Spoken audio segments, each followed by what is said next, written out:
Goddag og velkommen til Café Hart på denne torsdag morgen. Mit navn er Lukas Bachmann, og i dag tænker jeg, ligesom sidste torsdag, så tager vi et nyt filosofisk emne op. Sidste uge havde vi besøg af Kenneth Bøgh, som vi snakke om ondskaben.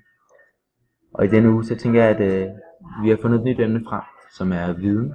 Og hvad er viden, og hvad kan det bruges til? Her har jeg så med mig i studiet Markus Olsen. Giv ham en stor hånd. Mange tak alle sammen. Tak for det. Ja, Markus, vi har jo snakket, vi snakker lidt om det her med det, viden. Hvad er viden egentlig?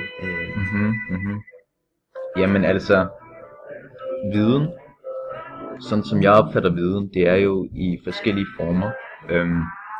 Vi har jo en slags faglig viden, som der simpelthen, det er det, der ligesom er starten på vores liv.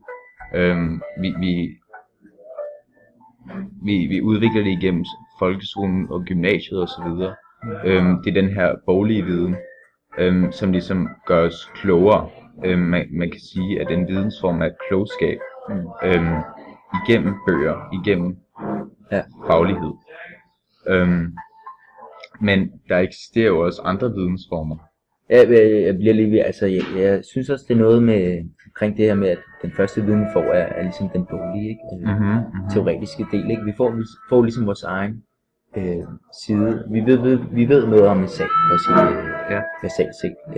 Men alligevel er det jo lærerens synspunkt, som kommer igennem, altså gennem folkeskolen og gymnasiet. Selvom vi selv kan fortolke lidt, så er det jo desværre alt for mange gange, som vi også ser i samfundet, at det faktisk bare er lærerens synspunkt, som kommer frem i eleverne.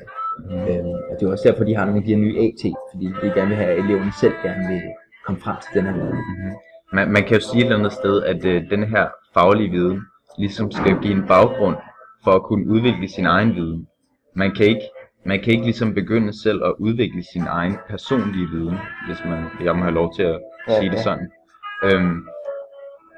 Baseret på ingenting. Man er ligesom nødt til at have en baggrund for en videre forståelse.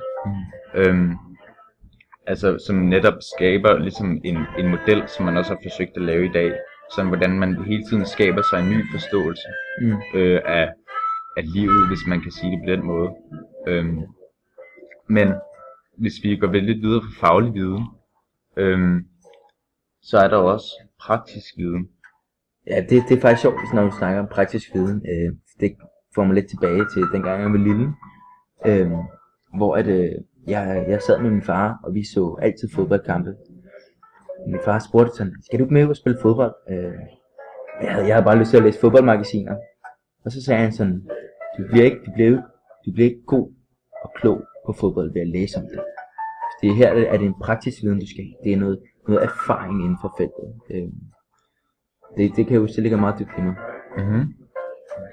Ja, men altså praktisk viden, som det netop lægger op til, så er det jo også en viden, som man skal opnå igennem praktisk arbejde.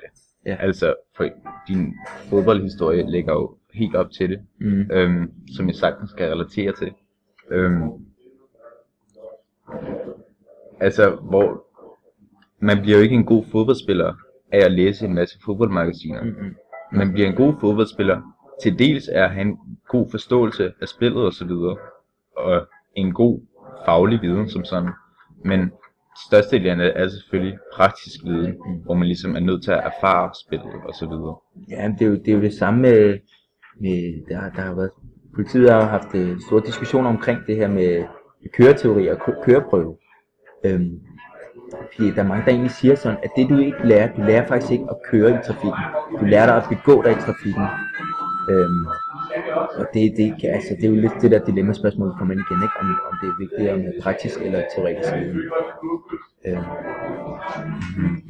Men der er også noget i livet, som, altså, vi har jo de her to teoretiske, eller praktisk viden og teoretisk viden, som ligesom, vi kan ligesom relatere til det. Det er noget, vi kan fortælle om. Vi har jo også en til viden, som ikke rigtig kan blive fortalt om. Det jeg gerne vil hen imod, det er det, vi kalder den tavse viden. Ja, jamen tavs viden er jo så netop et ordet siger, så er det svært at putte ord på. Tavs viden er nemlig noget, der ikke rigtig kan verbaliseres.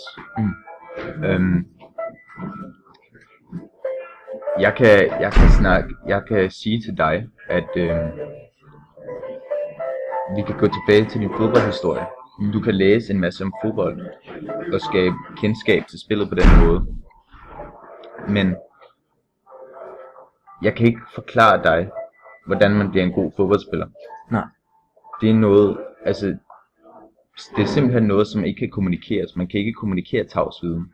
Det er også...